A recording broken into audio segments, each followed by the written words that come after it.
जय माता दी। आप सभी का स्वागत है आपके अपने महाकाल टीवी यूट्यूब चैनल पर। आप सभी को नवरात्रि के पावन पर्व की हार्दिक शुभकामनाएं। आज की वीडियो में हम पाठ करेंगे श्री दुर्गा सप्तशती जी के द्वादश अध्याय का, और बड़े ही ध्यान और मन से सुनकर कथा का लाभ अवश्य लें। आइए शुरू करते हैं देवी के चरित्रों के पाठ का महात्म्य।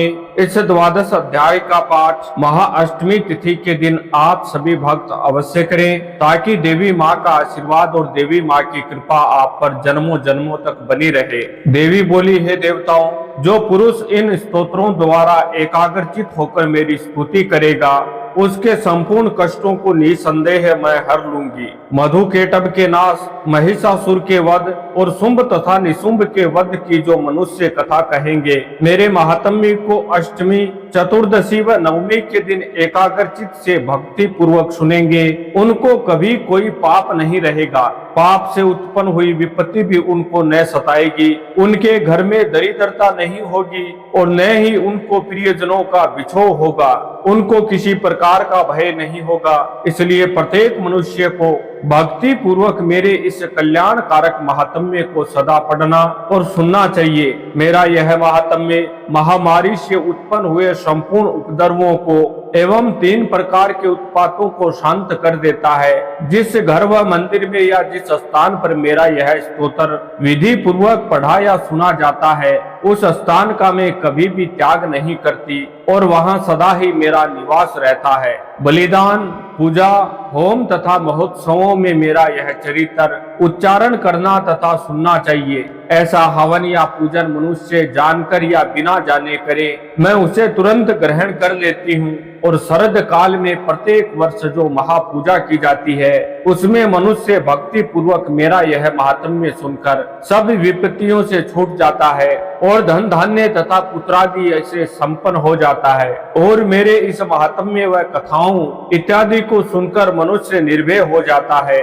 और महात्म्य के श्रवण करने वालों के शत्रु नष्ट हो जाते हैं तथा कल्याण की प्राप्ति होती है और उनका कुल आनंदित हो जाता है। सब कष्ट शांत हो जाते हैं तथा भयंकर सौपन दिखाई देना तथा घरेलू दुख इत्यादि सब कष्ट मिट जाते हैं। बाल ग्रहों में मैं ग्रसित बालकों के लिए यह मेरा महात्म्य परम शांति देने वाला है। मनुष्यों में फूट पड़ने पर यह भली भांति मित्रता करने वाला है। मेरा यह महात्म्य मनुष्यों को मेरी जैसी सामर्थ्य की प्राप्ति करवाने वाला है। पशु, पुष्प, अर्धे, धूप, गंध, दीपक इत्यादि सामग्रियों द्वारा पूजन करने से, ब्राह्मण को भोजन करा के हवन करके, प्रतिदिन अभिषेक करके, नाना प्रकार के भोगों को अर्पण करके और प्रत्येक वर्ष दान इत्यादि करके जो मेरी आराधना की जाती है और उससे मैं जैसी प्रसन्न हो जाती हूँ, वैसे प्रसन्न में इस चरित्र के सुनने से हो जाती हूँ। यह महात्म्य श्रवण करने पर पापों को हर लेता है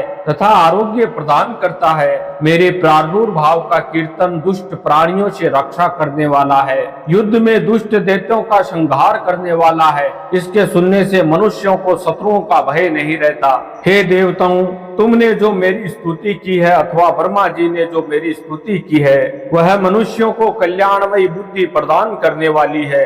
वन में सुने मार्ग में अथवा दावानल से घिर जाने पर, वन में चोरों से घिरा हुआ या शत्रुओं द्वारा पकड़ा हुआ, जंगल में सिंहों से, व्याघ्रों से या जंगली हाथियों द्वारा पीछा किया हुआ, राजा के क्रुद्ध हो जाने पर, मारे जाने के भय से, समुद्र में नाव के डगमगाने पर, भयंकर युद्ध में फंसा होने पर, किसी भी प्रकार की पीड़ा से पीड़ित, घोर बाधाओं से दुखी हुआ मनुष्य मेरे इस चरित्र को स्मरण करने से संकट से मुक्त हो जाता है। मेरे प्रभाव से सिंह, चोर या शत्रु इत्यादि दूर भाग जाते हैं और दुष्ट प्राणी पास नहीं आते। महर्षि ने कहा, प्रचंड पराक्रम वाली भगवती चंडी का यूं कहने के पश्चात सब देवताओं के देखते ही देखते अंतर्धान हो गई और संपूर्ण देवता अपने शत्रुओं के मारे जाने पर पहले की तरह यज्ञ भाग का उपभोग करने लगे और उनको अपने अधिकार फिर से प्राप्त हो गए तथा युद्ध में देवताओं के शत्रुओं शंभु व निशुंभ के देवी के हाथों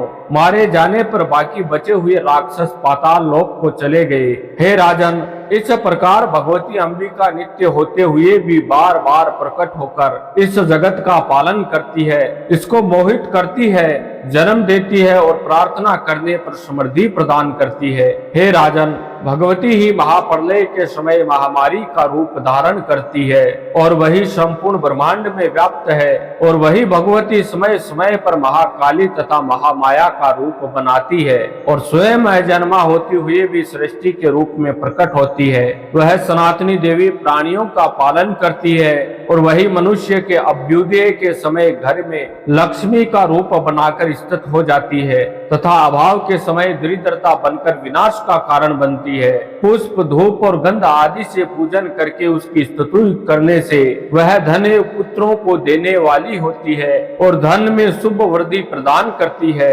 इस प्रकार महर्षि मेधा ने देवताओं को श्री दुर्गा सप्तशती जी के 12 अध्याय का महात्म्य कहा, और जो भी भक्त अष्टमी नवमी तिथि के दिन इस महात्म्य का श्रवण करता है या पाठ करता है, निश्चय ही उन भक्तों के समस्त कष्ट देवी दूर कर देती है और उन भक्तों पर देवी माता का सदा सदा के लिए आशीर्वाद बना रहता है। आप सभी से निवेदन है, चैनल पर नए हैं तो चैनल को सब्सक्राइब करें, वीडियो को लाइक करें, कमेंट में जय मां दुर्गे, जय अम्बे, जय अंबिका लिखकर ज्यादा से ज्यादा शेयर करें।